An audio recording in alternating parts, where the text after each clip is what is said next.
За бид нэр Эфес номоор явж байгаас ихэнх нь мэдж байгаа. Тий.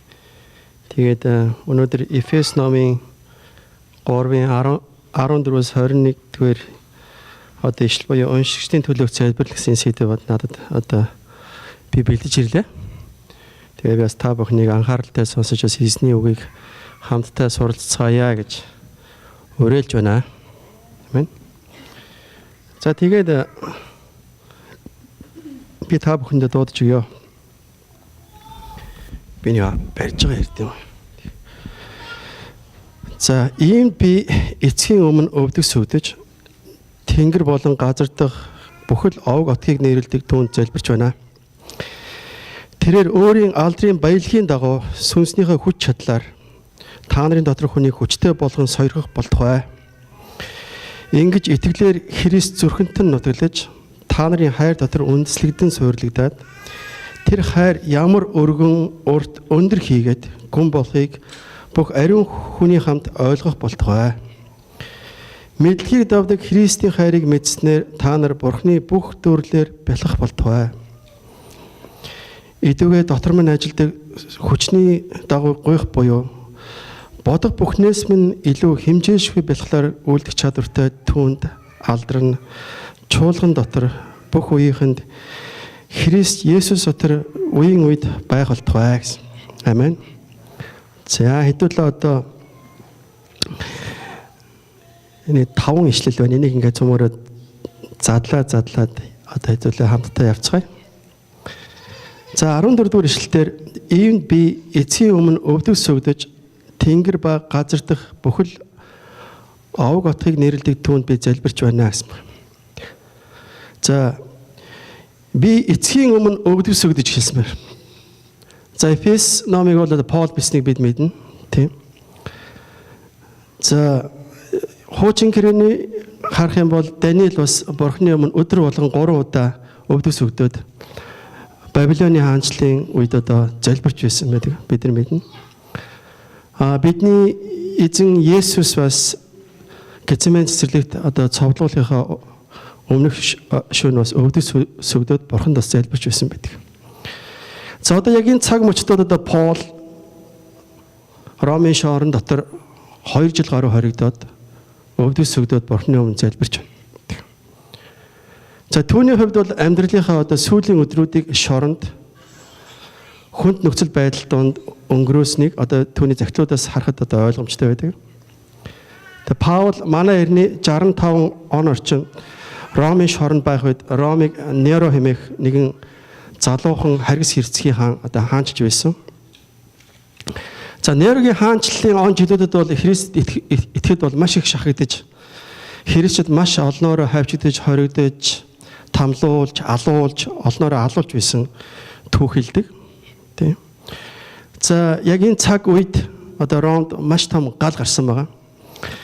За манай эртний 64 оны 7 сард Ромд маш том гал гарч, том түүмэр гарч Ром хотын бараг 4-ний 1 нь одоо түүмэрт устж үгүй болсон байдаг. За энийг түүхэлдэг байна. За эзэн хаан Неро энэ галыг бол одоо Христ итгэгчнэр бол одоо тавьсан, хотыг шатаасан гэж одоо үзэж тэдний буруутгаж, за тэдний залхаан цэрлүүлж улмаар олноор нь алж ядаж байсан юм түүхтэй. За Паул одоо Нерогийн энэ харгас хэрцгий бодлогын үед бол одоо Ромын шоронд ирээд хоригдож байна. Паул бол ер нь өөрийгөө цааздуулна гэдэг бол одоо мэдж байсан. За Паулийн хувьд бол одоо эзэн Есүс Христтэй бол маш юр бусын онцгой байдлаар бол одоо уулзсан бид мэднэ.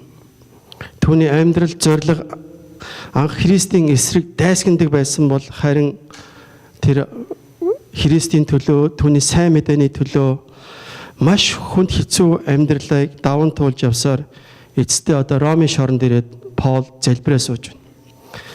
За бид нар Google-д харах юм бол Ромд одоо Паулын хоригдож байсан одоо тэр шоронгийн өрөөг бас харах боломжтой байдаг. За Паул одоо залбирч байхдаа намайг эндээс хурдан гаргаад өгөөч. Шоронд орсон хүн бол гэртээ хармаар байдаг. Гэртээ хармаар байна. хоол ундгүй байна. Дулаан хүнжил мүнжил өгөөч гэж Паул бол залбираагүй. Харин итгэл нэгт ахын дүүсийнхээ төлөө тэрээр үнэхээр ерөөд залбирсан энэ 5 ишлэлээр ерөөлийн залбирлууд байна. За Паулын хувьд түүний туулсан зам, зовлон, өөрсөн ачаа, үүрэг хариуцлага бол үнэхээр түүнийг маш хүчтэй хүн болгосон байдаг. За 2-р Коринт номын 11-ийн 23-аас 29, 31-аас 33-ыг би та бүхэнд дуудаж өгье. Паулын зовлон ийм байна. Тэд Христийн үйлчлэгч дүү. Би ухаангүй мэт ярьж байна. Би бүрч илүү зүдэл зүтгэлээрэж илүү хоригдсноорооч илүү бөгөөд тоо томшгүй жанчуулж үргэлж үхлийн аюулд байлаа. Юдэчүүд намайг 5 удаа 39 ташуурцсан. Намайг саваагаар 3 жанчиж 1 удаа над руу чулуу шидцгээж байв. 3 удаа би усан онгоцны сүрэлд өртөж гүн тэнгист өдөр шөнийг өнгөрөөж байлаа. Ахин дахин аялахдаа гол усны аюул, дээрэмчтийн аюул, овг нэгтний аюул, харийнхны аюул, хот дах аюул, цөл дэх аюул, тэнгис дэх аюул, хуурамч ах дүүсийн дунд дэх аюул, зүдэл зүтгэл, дарамт, байнгын нойр дутагдал, өдөл цангал, үргэлжийн мацаг, ноорол нүцгэрэл, даарал хөрөл байлаа. Энэ бүгдээс гадна би өдөр бүр бүх чуулгануудын төлөө зовних дарамтанд бас байсан. Мөхөсдөд байгаа хэний төлөө би мөхөсдөөгүй гэж, бүдрээд байгаа хэний төлөө би шатаагүй гэж. Үрд мөнхөд магтагдах бурхан бидний Есүсийн эцэг худал яриаг минь мэднэ. Даамсагт Ариат хааны захирагч намайг баримтлах гэж даамсагчдын хотыг цагдаж байсан.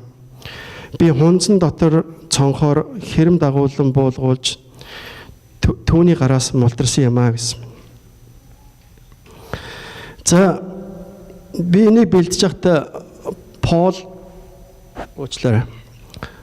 Би энд хэдэн одоо ташуурын соревтой вэ гэхээр одоо нэг 39-ийг 5-аар үзүүлэхээр чинь 195 одоо хүний бидээр сорь үлдэж штэ. За тэгээд одоо яагаад ингээд 39 яг ташуурд юм бэ? Энд чи одоо ингээд одоо 5 удаа 39 ташуурд гэхээр энийг бас харлаа. За тэгтэл одоо дэд хууль номын 25-ын 2-оос 3 дээр буруутан жанжиг шийтгэл ногдуулах нь зөв байвал шүүгч түүнийг өмнөө хэвтүүлээд хийсэн гин буруугийн хэрээр түүнийг ташуурдана. Түүнийг 40 хүртэл ташуурдаж болно, харин түүнээс сэтрүүлж болохгүй гэсэн байна. Дэд хууль номон дээр. Нэгэсэндээ хуучин гэрээнд бол Мосегийн хууль нь хүнийг ерөөсөө 40 ташуурдаж болно. А тэрнээс дээш ташуурдах юм бол чи хууль зөрчин, хуулийн өмнө буруутай болно гэсэн идээчүүдэд тийм ойлголт байдаг байсан. За ингээ идээчүүд хүнийг ташуурдахдаа яадаг вэ гэхээр за ер нь юмыг мэж алдаад нэг тоолчих юм бол асуудалд орно. Одоо хууль зөрчих учраас 40-оос 1 буюу тэгж хэлэх буюу эсвэл 39 ташуурдна гэж дандаа гэсэн. Дандаа нэг тоог тэд запаас нь тавчаад байсан. Яг энэ байдлаар Паулыг барьж аваад 5 удаа 39 ташуурдсан байгаа нүг. 39 ташуурдсан байгаа. За яагаад Паулыг одоо юдэчүүд тийм үү одоо зодож жанчиж түүнийг үзий ядах болов. За Паулын дуудлага бол онцгой дуудлага байсан. Паул Есүстэй уулзаад бол Есүстэй би чамайг харь үндэсний төлөө сайн мэдээний төлөө илгээнэ гэсэн байна.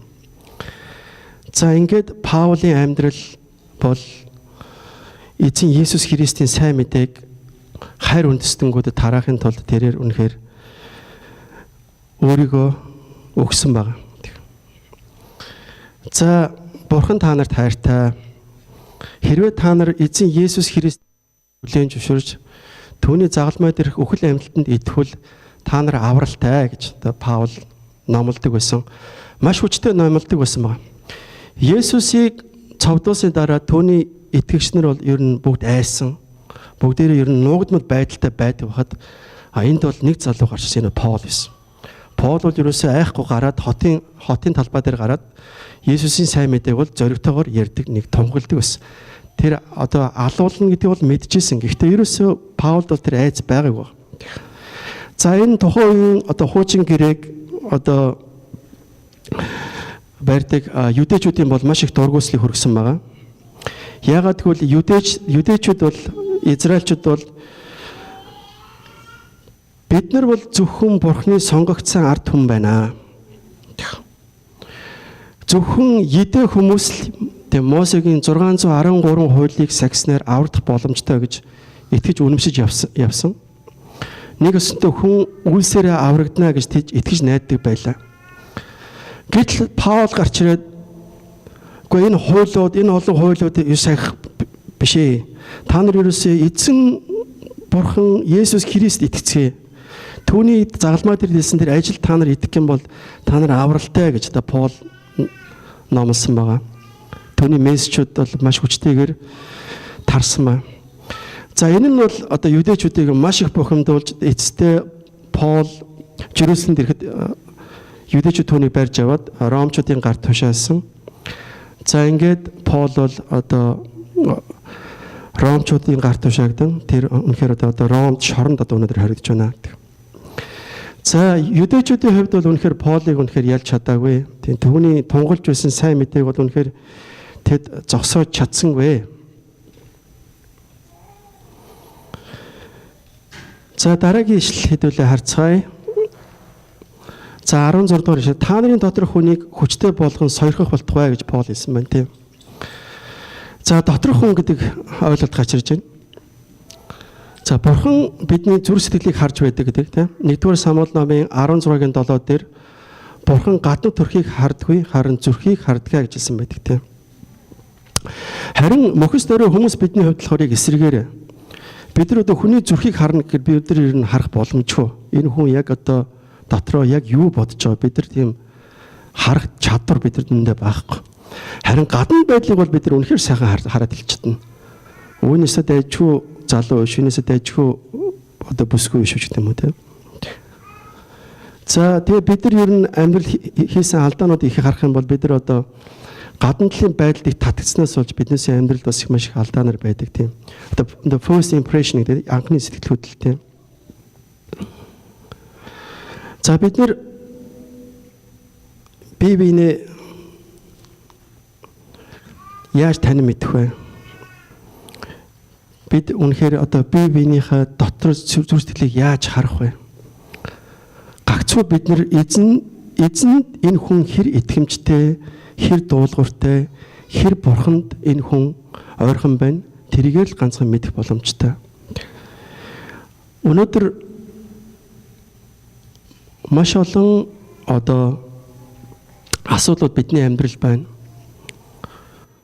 Бид нар альва зүйлийг дандаа сэтгэл хөдлөлөөр шийдсэний үндсэн дээр асуудлууд зүйл болж бидний амьдрал сууж ирдэг. За тэрийгээ дагаад янз бүрийн одоо биднээс хооронд үл ойлголцох байдлууд төрөн гардаг байгаа тийм.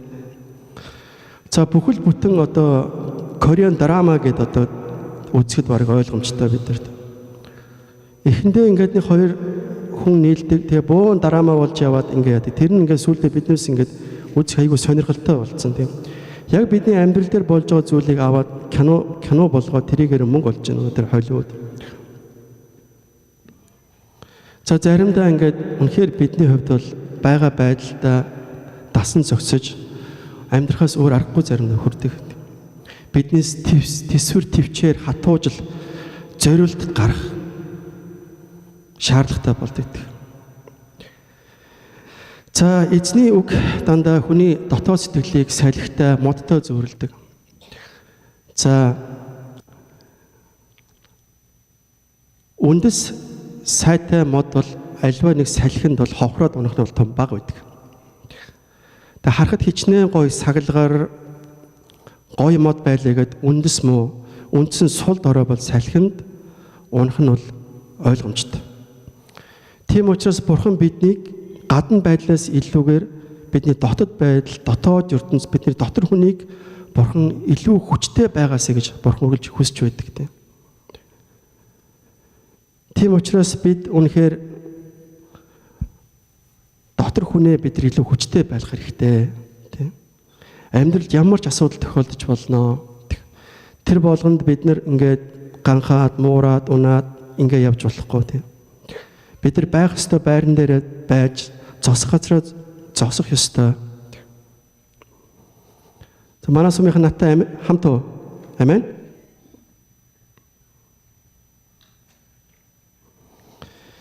За 18 дугаар ишлэлтэй. За тэр хайр ямар өргөн урт өндөр хийгээд гүн болохыг бүх ариун хүний хамт ойлгох болтугай гэсэн юм. Паул дандаа захиж хэлсэн байгаа тийм. Ойлгох болтугай. За тэр хайр ямар өргөн урт өндөр хийгээд гүн болохыг гэж хэлсэн байна тийм. За Бурхны хайрыг бол үнэхээр хэмжийн аргагүй юм аах өнөрөө тийм. Бурхан танд одоо ямар их хайртайг би хэлж чадахгүй юм тийм. Гэхдээ танд бол маш их хайртай гэж байна. Түүний хайрыг юутай зөвөрлөхийн аргагүй тэр үнэхээр гайхамшигтай хайр байна. Амен. За 1779 онд Английн зохиолч Джон Ньютон гайхамшигт хайр гэдэг нэгэн дуу зохиосон байдаг. Бид бүхний дуулах дуртай дуу байна. За Атлантын далайн одоо боолын 8 эрхэлдэг харгас хэрцгий Ньютон 1748 онд далайн хар шуурганд өртөж тэгээд Бурхны ивэлээр одоо Ньютон амьд гарсан байна. За ингээд харгас хэрцгий хүний 8 хийдэг Ньютон Бурхны хайр ямар агуу гайхамшигтай түүний өршөөл нэгүсэл ямар өргөн уудмыг олж мэдээд гайхамшигт хайр гэдэг дууг зохиосон байдаг. За ямар ч болзолгүйгээр хайрлах Бурхны хайранд үнэхээр талархахаас өөр зам бидэнд бол байхгүй тийм. Тэр биднийг үнэхээр ялгуурлаагүй. Тэр биднийг үнэхээр гайхамшигт хайраараа хайрлсан тийм. Биднийг одоо чи ийм байна, чи тийм байна, өндөр байна, нам байна, тийм шүдтэй байна, шүдгүй байна. Одоо юу гэдэг одоо дугаарлан одоо яаж Бурхны хайр бол ялгаргаа.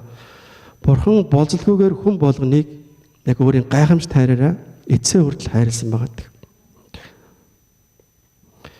За 1-р Коринт номын 13:4-8 дээр Бурхны хайрыг Паул багш маш тодорхой ойлгомжтойгоор бидэнд бичүүлдээсэн байдаг.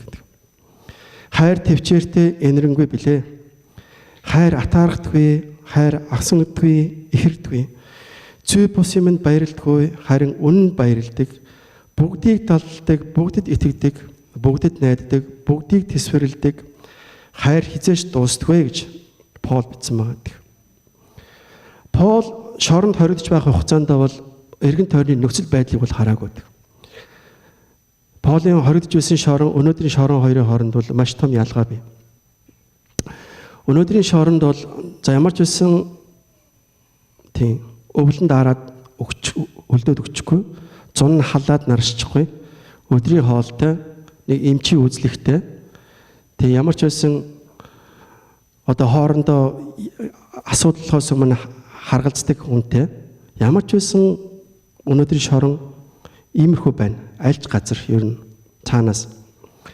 Паулын амьдарч байсан шорон бол зөвөр л нөхөтэй. За Ром гэдэг бол Европ. Европын өвөл гэдэг бол хүйтэн. За Паулд бол ер нь бол хөлдөж өгөх аюул бол их ойрхон байсан юм болдог. Зуны халуун тэр нүхэн дотор бас байж л байсан тийм. Паулдо Бурхан хамт байсан учраас Паул амьд байсан гэж би хардаг тийм. Ер нь хүн тэсгүй тэнд. Сая бид нэр далаа яваад майхандсан тийм үү? Бас л хөөрхөн болсон шүү дээ тийм. Тэр нар шараал тийм. Цөмөрөл боорцыг болчлоо, юу болчлоо, гамбар болчлоо, куки болчлоо гэл ингээл дотроо янз янзын л бодолтой байсан баг тийм. Тэгвэл ганц нэг өдөр шүү дээ. Тэг чин бид нар чин бас ингээд сүүдэр бараадад яваад энэ нас тэр чин. Паулын хувьд бол Паул бол үнэхээр нөхцөл байдлыг хараагүй. Паул бол яг үнэхээр Паулын зүрх сэтгэл бол яг Бурхантай хамт байсан. Паул үнэхээр Ромд хоригдож байх үед бол Бурхан шинэ гэрээг бол Паулоор дамжуулж бичсэн байдаг. За 1-р Иохан номын 4:7-8 дээр хайртууд минь ээ бие биенээ хайрлцгаая. Учир нь хайр бол Бурханаас ирдэг. Хайрладаг хүн бүр Бурханаас төрсөн бөгөөд Бурханыг таньдаг. Эс хайрлагч нь Бурханыг таньдагвэ. Учир нь Бурхан бол хайраа гэж Паул багш хэлсэн байна. За 19-р ишлэлээр мэдлэгийг давдаг Христийн хайрыг мэдснээр та нар Бурханы бүх дүрлээр бэлгэх болтугай гэсэн байдаг. Мэдлэгийг давдаг Христийн хайрыг мэдснээр та нар Бурханы бүх дүрлээр бэлгэх болтугай гэсэн байдаг.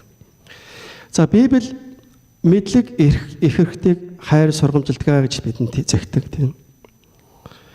За өнөөдрийн цаг үед амьдарч байгаа бидний хувьд асар хурдтай хөгжиж байгаа шинжилгээ ухааны олд амжилтандаа түшиглээд маш их мэдлэг боловсролыг бид нар олж авч чадж байна. За бидний мэдлэг ихтгэхийн хэрээр бид нар түгээрээ сайрхаж өдрөөс өдөрт бидний толгой минь томорч биднээсийн теологи өндөрсөж харин бидний зүрх сэтгэл яг Бурханы хайраас айжмаар холдож байдаг.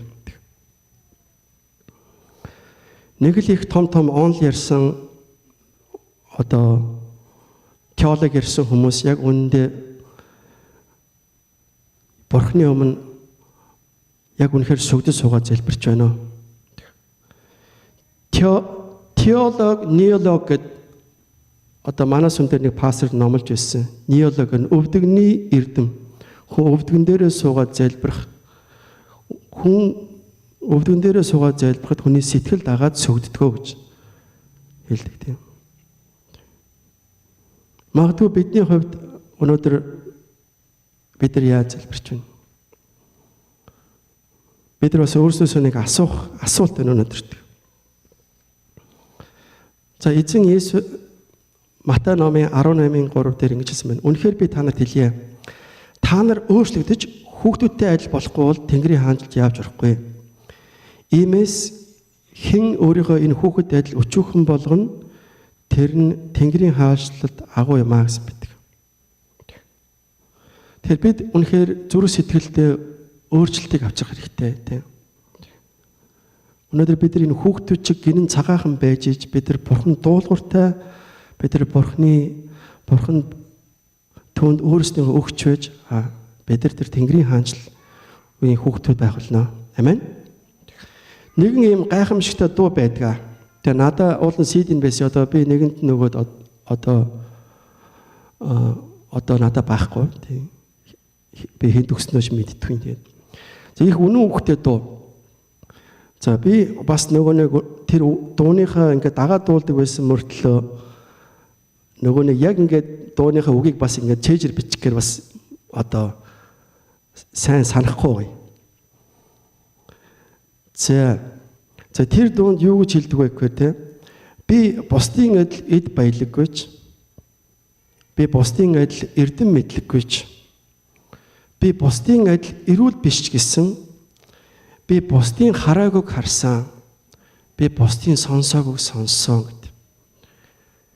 Яагаад чи энэ дуу өнөөдөр би сонсох болгондоо яг надад зориулсан юм шиг надад нэг айхтар бусдад гайхуулаад таах эрдэм мэдлэг гэж байхгүй надад тийм баялаг гэж байхгүй миний бие бас ер нь нэг тийм сайн биш ер нь бас заримдаа өвдөн тийм гэхдээ би энэ ертөнцийн тэр сайн гэдэг зүйлүүдээс илүүгээр тийм тэр бусад хүмүүсийн харж чадаагүй тэр эзэн Есүсийг би харсан юм аа би сонссон юм аа гэдгээрээ би их бахархаж явдаг.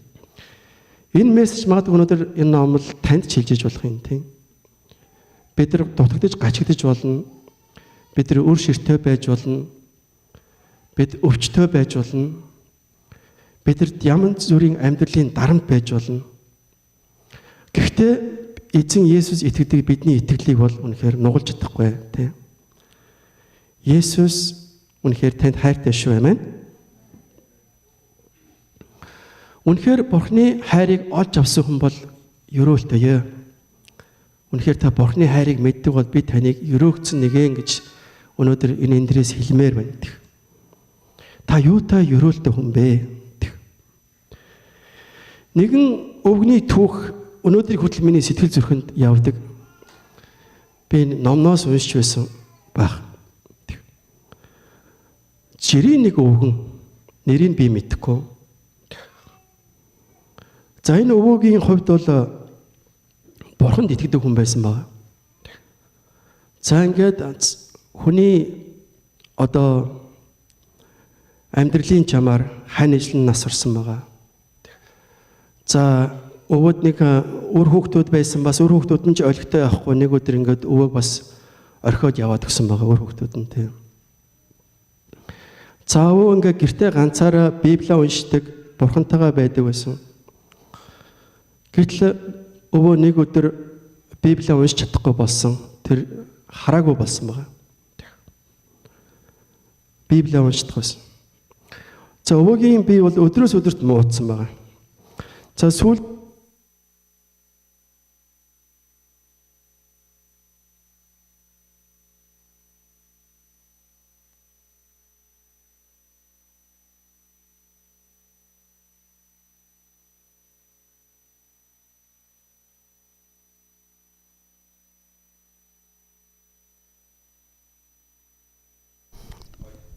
Pano?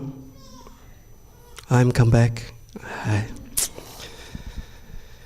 За өвөгийн хувьд сүүлдээ орноосооч босч чадхаа болсон байгаа хөө. Тийм. За сүүлдээ өвөө юу ч хийж чадхаа байсан байгаа. Зүгээр л орон дээрээ хэвддэг хүмүүс.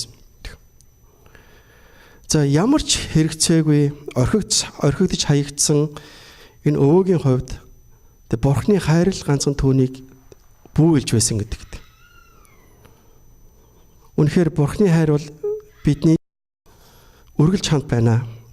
Бурхан бидэнд амласан би чамайг хизээч хаяхгүй, би чамайг хизээч орхихгүй. Би чамтай үргэлж хамт байна гэж Бурхан бидэнд амласан, тийм үү?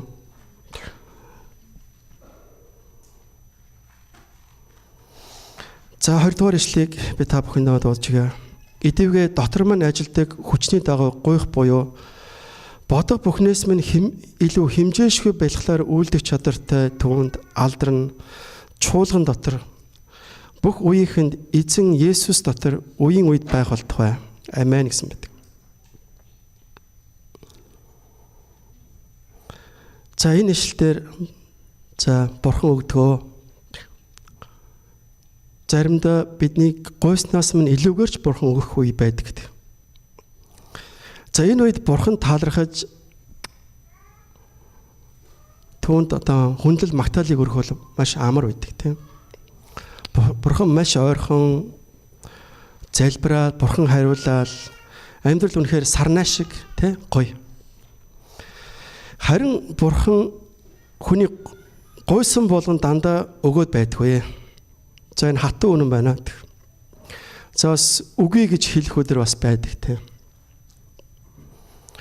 За энэ үед Бурханд талархах, түүнийг магтах бас амаргүй. Үнэхээр Бурхан маш их хол бидний зүрхтгэлээс хол байх мэт санагддаг. Амьдрал сарнаа шиг биш, өргөс шиг болж хувирах мэт харагддаг тийм. За энэ үед бидэнд үнэхээр том сорилт ирдэг. Үнэхээр бид сорилтын заримдаа Бурхан үнэхээр миний энэ хүн миний өгөөд байгаа зүйлээс болоод намайг хайрлаад байна уу? Эсвэл үнэхээр энэ хүн чин сэтгэлээсээ зүрх сэтгэлээсээ намайг хайрлаад байна уу гэдгийг бас нэг асуух өдөр гэж ирдэг. Шалгах өдөр гэж хүний амьдрал тохиоддог. Библиэлд гарч байгаа одоо бидний итгэлийн өвөг дээдсийн амьдралыг бид нар сөхөн харуул яг л ийм ба. Бидний одоо уншиж байгаа энэ номыг бичсэн Паул өрөс байсан. Паул өвчтөй байсан гэдэг. Яг ямар өвчтөй, яагаад тэрийг өрөс гэж хэлснийг бид нар сайн мэдхгүй. Зарим Библийн багш нар, сколорууд ер нь Паул бол ер нь нүд муутай хүн байсан. Яагаад гэвэл нэг Дамасыг явж байгаа замд Паул сохорсон. Сохроод Есүсийг одоо хүлээж авсан. Түүнээс одоо үүрэг даалгавар авсан, сайн мэдээний төлөө явхаар болсон. Буцаад тэгээ хотод очиод манай хүн одоо нүд орсон байдаг. Тийм учраас Паул нүдний өвчтөй байсан байж магадгүй гэж бас одоо үздэг. Ихтэй мэдгүй. Ихтэй Паул өөрөө ингэж бичсэн байна. 2 дугаар Коринт намын 12-ийн 8-9 дээр үүнийг гэдг нь өргөсөө ярьж байгаа. Үүнийг надаас ангируулж өгөөч гэж би энэ талаар эзнээс 3 таа хүсэмжлэн гуйсан юм аа. Тэр надад миний нэгүсэл чамд хангалттай.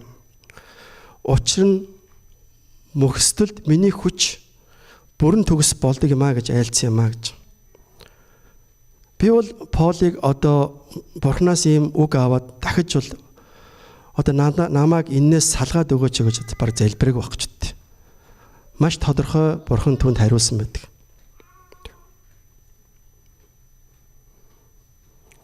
За бид нэр Явыг мэднэ. Тийм. Яв 1:21 дээр Яв ингэж хэлсэн байдаг. Өгсөн эзэн авч оцсон ч эзэн тул эзний нэр алдар шиг гэвэ. За өөртөө бүх зүйлээ алдаад юу ч болсон тийм үү? Хүн ингэж хэлээд суухал үнэхээр бас амаргүй. Яг бид нар өнөөдөр уншиж байгаа болохоор биднэрт бас ингээд зөв чихний хажуугаар өнгөн яг Яв нэр юм алдсан нэр яалаа хүүхдүүд нь ингээд ихнэр мэрхэ салхи малх бол яалаа гэж одоо ингээд бид нар бол ингээд уншдаг. Яг биднээсээ амьдралд ийм асуудал ирэх юм бол бид нар ингэж хэлж чадах уу? Эзэн өгдөг, эзэн авдаг, эзэн алдар шигэ гэж Яв хэлсэн байгаа. Яв үнэхээр итгэлийн хувьд бол агуу хүн байсан мөн. За бид Авраамийн түүхийг мэднэ. За Авраамыг өөрийн ганцхан Исаак одоо Бурхан өргөөд. Авраамыг ингээ бодох юм бол тэр өглөө Исаакийг аваад гарч байгаа тэр өглөө бол Авраамд сэтгэл нь ямар байсан бол. Та өөрөө бодоод үзэр. За бид нар ингээ заримдаа ингээ нэг ажил бүтэхгүй ч юм уу нэг том асуудал ингээ нурчаар өглөө заахаа нэг салгаж усаад нэг кофе гоон те. За ямар ч гэсэн нэг кофе мойгоогоо нэг жоо хүчөөрэй гэл. За тэгээд ингээ өглөө гараад лептендээ суугаад ч юм уу яа гэрээрээ гараа ингээ нэг яв те. За өглөө болгоны л нэг зураг штэ. Бид нар өглөө болгонд гэрээсээ гараад тодорхой хэмжээгээр нэг ажил төрөл хийгээд нэг яаж бол орой ирдэг тийм хүмүүс байна. Гэтэл зарим өглөө өөр. Зарим өглөө маш хүнд хэцүү. Дээшээ харна нар байж гин, шувуу нисэж гин. Сэтгэл зүрх ерөөсөө хамгийн доод зэгтэй те хэцүү. Тинчээ хүмүүс инээлдээл, яг амьдрал үргэлжлээл би гэдэг хүн энэ те ингээл бид нар яг тэг заримдаа тийм мэдрэмж та нар төрдөг байдаг шүү дээ те. Заримдаа ингээл ажил төрөл ингээл биднээс ингээхээр бид нар ингээл магтан дуу зүү аялал те хажуугаар гарсан хүнийг өстой сайн мэнэ Бурхан таныг өрөөг мөрөөг гэл те. Ажил мөрлөхгүй бидээс төмтөй зууралцсан юм нар зөөр ингээл те. Шууд машин руугаа те. Тэг өдөр өөр байна. Авраамын хувьдсан энэ өглөө бол маш хүнд хэцүү байна. Өөрийнх нь маш олон жил хүлээсэн хүүг Бурхан хүүгээ надад өгөө гэж Авраамыг итгэлийг сорж. За Эхлэл номын 22-ийн 3 дээр би та бүхэндээ дуудаж өгье. Тэгээд Авраам өглөө эртлэн босоод илжгээ эмээлж 2 зарц залууг хүү Исаакийнхаа хамт дагуулж шатаал тахлын мод хагалж аваад Бурхны өөрт нь айлцсан тэр газар руу явжээ. Авраам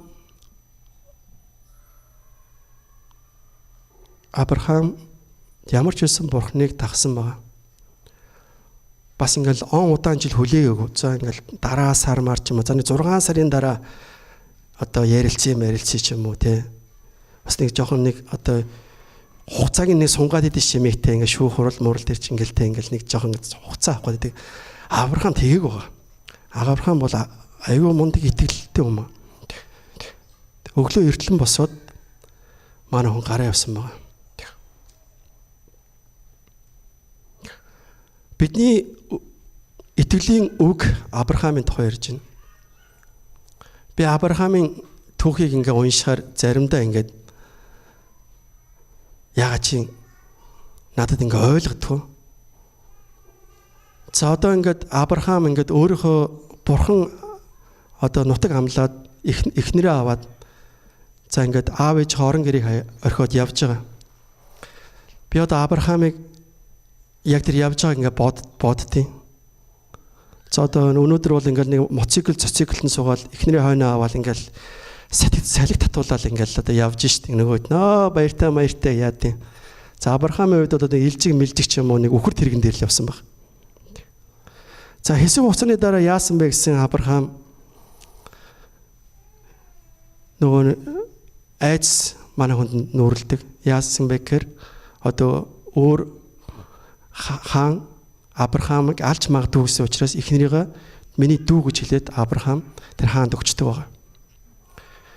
За тэгсэн надад их сонин санагдчихгүй чи одоо нөгөө нэг итгэлтэй Авраам маань юу болж байна? Эхнэрийгээ аваачаад одоо өөр хүнд өгөө явуулчихлаа шүү дээ. Тэр өглөө тэр шөнөд Авраамд юу ямар байсан болоо? Үнэхээр Бурхны нэгүслэр буцаа Сараг Авраам авсан. Авраамын би Сарагийн одоо аав байсан бол Авраамаас асуумар нэр.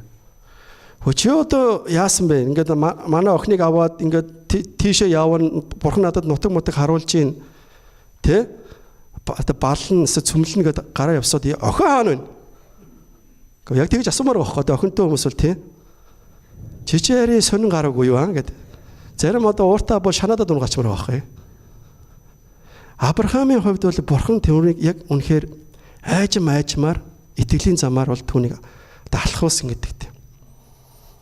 Авраам тийм жижигхэн зүйл дээр айгаад ихнэрээ өгчөж штэ. Гэтэл өнөөдөр Авраам тэр асуудлаас бүр том хүүгээ чи авъя гэд хөөгөө уул руу аваад явж штэ. Авраам гайхамшигтайгаар өөрчлөгдсөн маа. Эхлэл номын 24:1 дээр Авраам нас өндөр болсон бөгөөд эзэн түүнийг бүх талаар өрөөвөө гэсэн байдаг. Авраам хэдийгээр сайн ойлгохгүй ч гэсэн эзний замыг дагаж тэрээр дуулууртай байсан учраас өрөөгцсөн юм аа. Амен. Өнөөдөр бид эзэнд дуулууртай хандсан. Өнөөдөр биднээсийн итгэлийн гол цүм байна. Тэ. Тэгснээс биш бид одоо их уншсандаа ч юм уу, их мэдээлэл олсондоо ч юм уу, их өгсөндөө ч юм уу, эсвэл их үйлчлсэндээ ч юм биш. Гагцуу Бурхан юу гэж хэлсэн тэрийг бид нар дуулууртай дагаж чадах юм бол бид бол өрөөгдөх, өрөөлийг авах хүмүүс байна. Амен. Авраам, Йов, Мoses, Жосеф, Пол гэд бүгд амьдралын хатуу хөтөг үтсэн Бурхны одоо хүүгүүд өгтөөд байна. Бид Бурханаас гуйдаг, Бурхан өгдөг. Гуйх болгонд Бурхан бас чамд энэ хэрэгтэй юм аа гэж ингээл өглөө болгоо ингээл те. Гамбаа одоо яасан тийм асуудалтай юу гэж өглөө ингээл ширээн дээр нь ингээл те ингээл одоо асуудлын ингээл заримдаа үгүй. Бурхны зам өөр байдаг. Бид нар аливаа зүйлийг тийм үү шорткатаар хурдан гяс мас шийдэх гэж хүсдэг боловч харамсалтай нь бодит амьдрал дээр тийм үү маш удаан твсэр твчээр шаардсан маш их зориулж шаардсан уйлмаар дуулмаар хатуу хөтүү хүний амьдралд юу тохиолдох тийм өдрүүд хүний амьдралд байдаг. Энэ хүмүүс яг бидэнтэй адилхан магадгүй биднээс хамаагүй илүүгээр бас тэр хатуу хөтөө дундуур туулан гарсан бидний итгэлийн өг хүмүүс байна. За хэдий тийм боловч эдгээр хүмүүс нь итгэлээсээ няцаагүй. Харин ч итгэлээсээ Бурханаас зуурч Бурханд илүү ойртон харин түүнээс өрөөлийг хүртэгчнэр байсан юм аа. Амен. Яков номын 1:12 дээр бидний мэдх юм ишлэл байна. Сорилтыг тэсвэрлэдэг хүн өрөөлтөё. Учир нь тэр шалгуулчаад харин өөрийг нь хайрстад Бурхны амласан амийн тэтмийг хүлээн авна гэжсэн байдаг.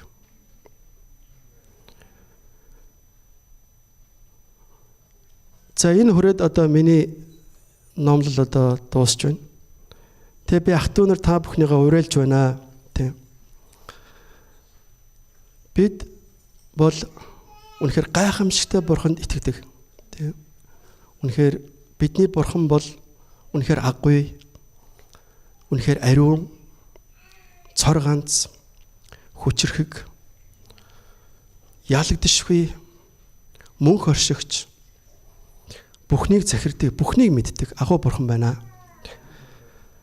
Бид үнэхээр өөрсдөө эзэн бурхандаа бид нар үнэхээр дуулууртайгаар үнэнчээр тийм зүрх сэтгэлээ үргэлж нээж, үргэлж түүнээс асууж, суралцаж, түүний заасан замаар явж бид үнэхээр энэ харанхуй ертөнцөөс үнэхээр биднийг тойрон байгаа, биднүүсийг үнэхээр биднүүс рүү дайрдаг, биднүүс рүү довтолдог энэ хүчний эсрэг бид нар бол хүчтэй зогсох ёстой тийм. Бид үнэхээр эзэн ялсан шиг бидэртсэн бол ялах ёстой тийм. Паулийн амьдралыг харах юм бол Ромчууд цааслуулж байна. Петр Ромчууд цааслуулж. Ялагдсан мэт боловч энэ хүмүүс ялагдаагүй маа тийм. Энэ хүмүүс бол хийх ёстой зүйлээ хийгээд өөрсдийн цаг хугацаанд Бурхны орон руу одсон хүмүүс. Паулийн маш мундаг үг гэдэг тийм. Би бол замаа дуусгасан. Бидэртсэн замаа дуусгах ёстой. Биднээсийг бурхан зүгээр энчээ авчраад нийлүүлээд ингээд нэг гэр бүл болгоод зүгээр одоо ингээд санаандгүйгээр хэдүүлээ гоё ингээд уулзаал тий. Ингээд нэг гоё community болоо биш. Энэ бурханы хүсэл зориг байгаа. Магадгүй өнөөдөр бид нар энэ нийгэмд тий одоо ямар нэгэн байдлаар бид нар нөлөөлж чадах үнэхээр Паул шиг тий Петр шиг тий бид нар үнэхээр тийм итгэлийн хөвгүүд огтуд болох ёстой. Тэрний төлөө бид нар дуудагдсан байна. Бид бол амьдралаас маш жоохныг хардгаа.